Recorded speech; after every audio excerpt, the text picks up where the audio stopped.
देखନ୍ତୁ ସାଙ୍ଗମାନେ ବହୁତ ଛୋଟ ଭିଡ଼ିଓଟେ ନିହାତି ଶେଷ ପର୍ଯ୍ୟନ୍ତ ଥରୁଟିଏ ଭିଡ଼ିଓଟିକୁ ଦେଖି ନିଅନ୍ତୁ। ଆପଣମାନେ ଏଥିରୁ ବହୁତ କିଛି କଥା ଶିଖିପାରିବେ। ଆସନ୍ତୁ ଡେରି ନ କରିକି ଆଜିର ଭିଡ଼ିଓଟି ଆମେ ଆରମ୍ଭ କରିବା। ଜାଣିବା ଟିପ୍ସ ନମ୍ବର 1। ଚଣା ଡାଲିର ପାଣିରେ ନିୟମିତ ମୁହଁରେ ଛିଟା ମାରନ୍ତୁ। 2 ସପ୍ତାହ ପରେ ଆପଣଙ୍କ ଚେହେରାରେ ଏକ ଅଲଗା ପ୍ରକାରର ଚମକ ଆପଣମାନେ ଦେଖିବାକୁ ପାଇବେ। ଏକ ଅଲଗା ପ୍ରକାର ଗ୍ଲୋ ଆପଣମାନେ ପାଇପାରିବେ। Tips number 2। ଖାଲି ପେଟରେ ଚାହା ପିଇଲେ ଆପଣଙ୍କର ଗ୍ୟାସ୍ କିମ୍ବା ଏସିଡ଼ିଟି ପରି ସମସ୍ୟା ହୋଇପାରେ। ଆପଣ କିଛି ଖାଇବା ଖାଇନେଇକି ତାପରେ ଚାହା ପିଅନ୍ତୁ। Tips number 3। ଜଲ୍ଦି କେଶକୁ ବଢ଼ାଇବା ପାଇଁ ହେଲେ ଆପଣ କେଶରେ ସପ୍ତାହରେ ଥରେ ପିଆଜର ରସ ଲଗାନ୍ତୁ। ଦେଖିବେ କମ୍ ଦିନରେ ଆପଣଙ୍କର ଚୁଟି ଲମ୍ବା ହୋଇଯିବ, ଜଲ୍ଦି କେଶ ବଢ଼ିଯିବ। Tips number 4। ଦାନ୍ତ ଯଦି ହଳଦିଆ ରଙ୍ଗ ହୋଇଯାଇଛି ତେବେ ଆପଣ ଦାନ୍ତରେ କୋଇଲା କିମ୍ବା ଲେମ୍ବୁ ରସରେ ଅଳ୍ପ ଲୁଣ ପକାଇ ଦେଇକି ଦାନ୍ତ ଘଷନ୍ତୁ। ଦେଖିବେ ଦାନ୍ତ ପୁରା ଚକାଚକ ହୋଇଯିବ, ସଫା ରଙ୍ଗ ହୋଇଯିବ। Tips number 5। ପେଟର ଚର୍ବିକୁ କମ୍ କରିବାକୁ ହେଲେ 3 ମାସ ଲଗାତାର ସକାଳୁ ସକାଳୁ ଜିରାର ପାଣି ପିଅନ୍ତୁ ଏବଂ ସକାଳୁ ସକାଳୁ ଚାଲିବାକୁ ଯାଆନ୍ତୁ। ଏହାଦ୍ୱାରା 3 ମାସ ମଧ୍ୟରେ ଆପଣଙ୍କ ପେଟର ଚର୍ବି ଦୂର ହୋଇଯିବ। Tips number 6। ଚେହେରାର ସବୁ ଦାଗକୁ ଦୂର କରିବାକୁ ହେଲେ ଆପଣ ବେସନ ଏବଂ ହଳଦୀ ତା ସହିତ ଅଳ୍ପ ଲେମ୍ବୁ ରସ ମିଶାଇକି ପ୍ରତିଦିନ ଲଗାନ୍ତୁ। ଏହା ଚେହେରାର ଦାଗକୁ ଦୂର କରିବା ସହିତ ମୁହଁକୁ ମଧ୍ୟ ସଫା ରଙ୍ଗ କରିଦେଇଥାଏ। ସାଙ୍ଗମାନେ ଭିଡ଼ିଓଟି ଭଲ ଲାଗୁଥିଲେ ଲାଇକ୍ଟିଏ କରିବାକୁ ଭୁଲନ୍ତୁ ନାହିଁ। ନିହାତି ଗୋଟିଏ ଲାଇକ୍ କରିଦେବେ ପ୍ଲିଜ୍ ସାଙ୍ଗମାନେ। ଆସନ୍ତୁ ଜାଣିବା ଆଜିର ଟିପ୍ସ ନମ୍ବର 7। ଆଖିର ରଶ୍ମିକୁ ବଢ଼ାଇବାକୁ ହେଲେ ଆପଣ ନିୟମିତ ସଜନା ଶାଗ ଏବଂ ଚୁନାମାଛ ଖାଆନ୍ତୁ। ତା ସହିତ ଖାଲି ପାଦରେ ସବୁଜ ଘାସ ଉପରେ ଚାଲନ୍ତୁ। ଦେଖିବେ ଏହା ଆଖିର ରଶ୍ମିକୁ ବଢ଼ାଇଥାଏ। Tips number 8।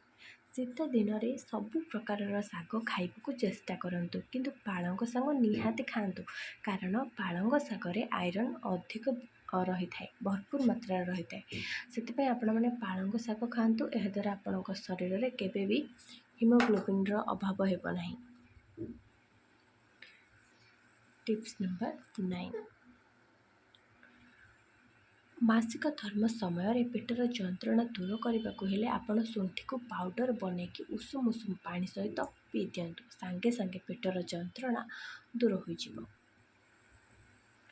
Tips number 10। ବାହାରର ଖୋଲା ପବନ ଶରୀର ପାଇଁ ବହୁତ ଫାଇଦାକାରୀ ହୋଇଥାଏ। ସବୁବେଳେ ଏସି ପବନ ଖାଇବା ଶରୀର ପାଇଁ ଭଲ ନୁହେଁ। ସବୁବେଳେ ଏସି ପବନରେ ରହିଲେ ଶରୀରରୁ ଝାଳ ବାହାରିବା ବନ୍ଦ ହୋଇଯାଏ। ଆମେମାନେ ଜାଣିଛେ କି ଶରୀରରୁ ଯେତେ ଝାଳ ବାହାରିବ ଶରୀର ସେତେ ସୁସ୍ଥ ରହିଥାଏ। ସେଥିପାଇଁ ଶରୀରରୁ ଝାଳ ବାହାରିବା ନିହାତି ଆବଶ୍ୟକ। Tips number 11। ଅଳ୍ପ ବାଟ ଯିବାର ଥିଲେ କିମ୍ବା ମାର୍କେଟ ଯିବାର ଥିଲେ, ବହୁତ କମ୍ ବାଟ ଯିବାର ଥିଲେ ଆପଣ ଯାନବାହନ ଅପେକ୍ଷା ପାଦରେ ଯିବା ଆସିବା କରନ୍ତୁ। ଯେଉଁଠିକି ଆପଣ ପାଦରେ ଚାଲିକି ଯାଇପାରିବେ ସେଠିକି ଚାଲିକି ଯିବା ଆସିବା କରନ୍ତୁ।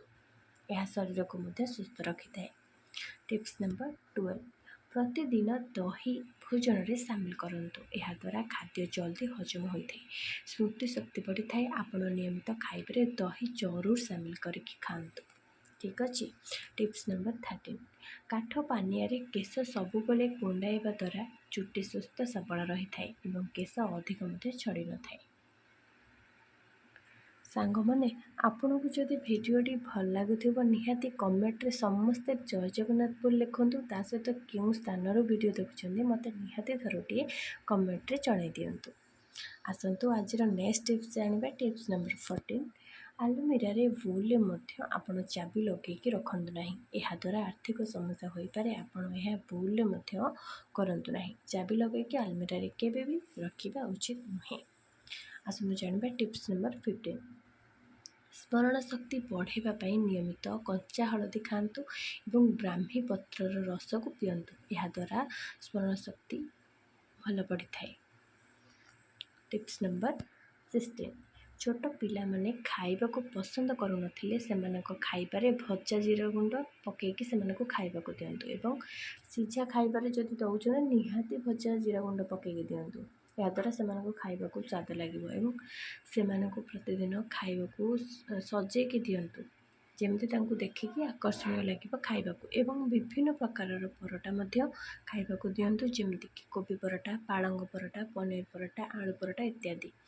ଆପଣମାନେ ବିଭିନ୍ନ ପ୍ରକାରର ଖାଇବା ସେମାନଙ୍କୁ ସଜେଇକି ଦିଅନ୍ତୁ, ଏହାଦ୍ୱାରା ସେମାନଙ୍କୁ ଖାଇବାକୁ ମଧ୍ୟ ଭଲ ଲାଗିବ। ଆଉ ଜିରା ପାଉଡ଼ର ନିହାତି ପକାଇକି ଦିଅନ୍ତୁ, ଭଜା ଜିରା ଗୁଣ୍ଡ।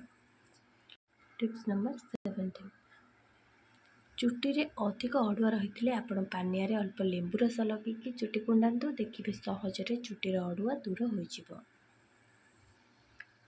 ଟିପ୍ସ ନମ୍ବର 18, ସକାଳ ସମୟରେ କଞ୍ଚା କ୍ଷୀରରେ ବେସନ ଆଉ ଅଳ୍ପ ଲେମ୍ବୁ ରସ ମିଶାଇକି ମୁହଁରେ ଧୀରେ ଧୀରେ ଘଷିବା ଦ୍ୱାରା ଚେହେରା ସୁନ୍ଦର ଆଉ ଚିକ୍କଣ ହୋଇଥାଏ, ଭଲରେ ସଫା ହୋଇଥାଏ। ଆପଣ 15 ଦିନ ଏପରି କରନ୍ତୁ, ଆପଣଙ୍କ ମୁହଁ ପୁରା ସୁନ୍ଦର ହୋଇଯିବ, ନିଜେ ତା'ର ଫରକ ଜାଣିପାରିବେ। ଟିପ୍ସ ନମ୍ବର 19, ଆଳୁ ପୋଡ଼ା ଗ୍ୟାସ୍ରେ ସହଜରେ କରିବାକୁ ହେଲେ ଆପଣ ଆଳୁକୁ ସିଝାଇକି ପରେ ଗ୍ୟାସ୍ରେ ପୋଡ଼ିଦେଲେ ପୋଡ଼ାର ଫ୍ଲେଭର ମଧ୍ୟ ଆସିଥାଏ, ଆଉ ଆଳୁ ବି ସହଜରେ ସିଝି ଯାଇଥାଏ, ଖାଇବାକୁ ମଧ୍ୟ ଭଲ ଲାଗିଥାଏ। ଟିପ୍ସ ନମ୍ବର 20, କଲରା ଖାଇବାକୁ ଭଲ ଲାଗୁନଥିଲେ ଆପଣ କଲରାର ଚିପ୍ସ, କଲରା ଚଟଣି ଇତ୍ୟାଦି କରିକି ଖାଆନ୍ତୁ, ଦେଖିବେ ଖାଇବାକୁ ଖାଇବାକୁ ବହୁତ ଭଲ ଲାଗିବ। ଆପଣଙ୍କୁ ଯଦି କଲରା ଅଧିକ ପିତା ଲାଗୁଥାଏ, ତେବେ ଆପଣ କଲରାରେ ଆଳୁ ପକାଇକି ଫ୍ରାଏ କରିକି ଖାଆନ୍ତୁ। କଲରା ଖାଇବା ଦ୍ୱାରା ଶରୀରର ଅନେକ ବେମାରୀ ଦୂର ହୋଇଯାଇଥାଏ। ଟିପ୍ସ ନମ୍ବର 21, କଦଳୀ ପତ୍ରରେ ଖାଦ୍ୟ ଖାଆନ୍ତୁ। କଦଳୀ ପତ୍ରରେ ଜୀବାଣୁନାଶକ ଶକ୍ତି ରହିଥାଏ। କଦଳୀ ପତ୍ରରେ ଭୋଜନ କରିବା ଦ୍ୱାରା ପେଟକୁ ରୋଗ ଜୀବାଣୁ ପ୍ରବେଶ କରିପାରିନଥାଏ। ଟିପ୍ସ ନମ୍ବର 22, ମାଠିଆର ପାଣି ପିଇବା ଦ୍ୱାରା ଶରୀରର ଚର୍ବି କମ୍ ହୋଇଥାଏ ଏବଂ ମାଠିଆର ପାଣି ପିଇବାକୁ ଅଧିକ ମଧୁର ଲାଗିଥାଏ ଏବଂ ଥଣ୍ଡା ମଧ୍ୟ ରହିଥାଏ। ଟିପ୍ସ ନମ୍ବର 23, ଖାଇବା ଖାଇସାରିବା ପରେ ଟିକେ ଆଇନା ଦେଖିକି ହସନ୍ତୁ, ଏହାଦ୍ୱାରା ଖାଦ୍ୟ ଜଲ୍ଦି ହଜମ ହୋଇଥାଏ। ନମ୍ବର 24, ଚାକିରି ହେଉନଥିଲେ କିମ୍ବା ବାରମ୍ବାର ବିଫଳ ହେଉଥିଲେ ଗାଈ ଏବଂ ପକ୍ଷୀମାନଙ୍କୁ ସବୁଦିନ ସକାଳୁ ସକାଳୁ ଖାଦ୍ୟ ଖାଇବାକୁ ଦିଅନ୍ତୁ, ଏହାଦ୍ୱାରା ଜଲ୍ଦି ଚାକିରି ହୋଇଥାଏ। କିନ୍ତୁ ନିହାତି ସକାଳୁ ପାରାମାନଙ୍କୁ ଖୁଦ ଖାଇବାକୁ ଦିଅନ୍ତୁ, ଏହାଦ୍ୱାରା ଚାକିରି ଜଲ୍ଦି ହୋଇଯିବ। ନମ୍ବର 25, ଗାଉଁ ଗାଉଁ ହୋଇ ଖାଇବା ଦ୍ୱାରା ହାର୍ଟ ଉପରେ ଅଧିକ ପ୍ରଭାବ ପଡ଼ିଥାଏ। ଆପଣ ଖାଇବାକୁ ଧୀରେ ଧୀରେ ଚୋବେଇ ଚୋବେଇ ଖାଆନ୍ତୁ, ଏହା କଲେ ହଜମ ପ୍ରକ୍ରିୟା ଠିକ୍ରେ ହୋଇଥାଏ। ନମ୍ବର 26, ନିଜର ଧନ ସମ୍ପତ୍ତି କେତେ ଅଛି କାହାକୁ ଜଣାଇବା ଉଚିତ ନୁହେଁ, ଏହାଦ୍ୱାରା ଲୋକମାନଙ୍କ ମନରେ ଈର୍ଷା ଆସିଥାଏ ଏବଂ ଆପଣ ଅସୁବିଧାରେ ମଧ୍ୟ ପଡ଼ିପାରନ୍ତି, ଏହା ନିହାତି ଧ୍ୟାନ ଦେବା କଥା। ନମ୍ବର 27, ମାସିକ ଧର୍ମର ପ୍ରଥମ 4 ଦିନ ସନ୍ଧ୍ୟାରେ ବାହାରକୁ ବା ଘର ବାହାରେ ବୁଲିବା ଉଚିତ ନୁହେଁ, ଏହା ନିଶ୍ଚୟ ମାନିବା କଥା, କେବଳ ସନ୍ଧ୍ୟା ସମୟରେ।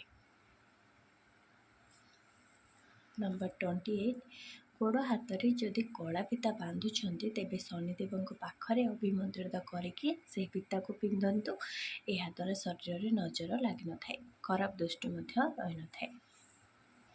ନମ୍ବର 29, ମାସିକ ଧର୍ମ ସମୟରେ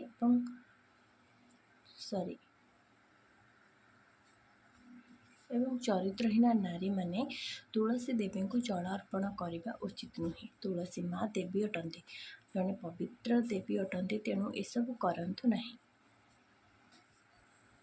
ନମ୍ବର 30, ଚତୁର୍ଥୀ ରାତିରେ କୁଳବଧୂ ପିନ୍ଧିଥିବା ଲୁଗାକୁ ବାହାରେ ଶୁଖାନ୍ତୁ ନାହିଁ, ଏହାଦ୍ୱାରା ଅନେକ ଜୀବନରେ ଅସୁବିଧା ଆସିପାରେ। ନମ୍ବର 31, ସପ୍ତାହରେ 2ରୁ 3 ଥର ନିମ୍ବ, ସାହାଡ଼ା କିମ୍ବା କରଞ୍ଜି ଦାନ୍ତକାଠିରେ ଦାନ୍ତ ଘଷନ୍ତୁ, ଏହାଦ୍ୱାରା ଦାନ୍ତ ମଜବୁତ ରହିଥାଏ, ଜଲ୍ଦି ଖରାପ ହୋଇନଥାଏ ବା ଦାନ୍ତ ଜଲ୍ଦି ଗଳି ନଥାଏ। ନମ୍ବର 32, ଯଦି ଅଧିକ ଜ୍ୱର ହେଉଥାଏ, ତେବେ ଆପଣ ସେହି ସମୟରେ ହେଙ୍ଗୁ ଖାଆନ୍ତୁ, ଏହାଦ୍ୱାରା ଆପଣଙ୍କୁ ଆରାମ ମିଳିଥାଏ। ନମ୍ବର 33, ଆଣ୍ଠୁରେ ନିମ୍ବ ତେଲ ମାଲିସ କରନ୍ତୁ, ଏହା କଲେ ଆଣ୍ଠୁଗଣ୍ଠିର ଯନ୍ତ୍ରଣା ଜଲ୍ଦି ଦୂର ହୋଇଯାଇଥାଏ। ନମ୍ବର 34, ରାତି ସମୟରେ ଅଧିକ ଭାତ ଖାଇଲେ ପେଟରେ ଚର୍ବି ଲାଗିଯାଇଥାଏ, ସେଥିପାଇଁ ରାତି ସମୟରେ ରୁଟି ଖାଆନ୍ତୁ ଏବଂ ହାଲକା ଖାଦ୍ୟ ଖାଆନ୍ତୁ। ଟିପ୍ସ ନମ୍ବର 35, ବିରି ସହିତ କ୍ଷୀର ଖାଆନ୍ତୁ ନାହିଁ। ଏହାଦ୍ୱାରା ଗ୍ୟାସ୍ ଆଉ ଏସିଡ଼ିଟି ପରି ସମସ୍ୟା ଆପଣଙ୍କୁ ହୋଇପାରେ ଏବଂ ଶରୀର ଭାରି ଭାରି ଲାଗିବା ସହିତ ବାନ୍ତି ମଧ୍ୟ ଲାଗିପାରେ। ଏହା ନିହାତି ଧ୍ୟାନ ଦେବା କଥା। ଟିପ୍ସ ନମ୍ବର 36, ଯଦି ଶରୀର ଅଧିକ ଦରଜ କରୁଥାଏ ତେବେ ଆପଣ ଅଦା ପକା ଚାହା ପିଅନ୍ତୁ କିମ୍ବା ଗ୍ରୀନ୍ ଟି ପିଅନ୍ତୁ। ଏହାଦ୍ୱାରା ଶରୀରକୁ ଆରାମ ମିଳିଥାଏ। ଟିପ୍ସ ନମ୍ବର 37, ଗରମ ପାଣିରେ ଗାଧୋଇଲେ ଶରୀର ତ୍ୱଚା ଖରାପ ହେବା ସହିତ ଆପଣଙ୍କର କେଶ ମଧ୍ୟ ଦୁର୍ବଳ ହୋଇକି ଅଧିକ ଝଡ଼ିଥାଏ। ନମ୍ବର 38, ପ୍ରତିଦିନ 1 ଘଣ୍ଟା ହସିବା ଦ୍ୱାରା ମୋଟାପା କାବୁରେ ରହିଥାଏ ଏବଂ ଅନେକ ବେମାରୀ ମଧ୍ୟ ହୋଇନଥାଏ ଏବଂ ଶରୀର ସୁସ୍ଥ ରହିଥାଏ।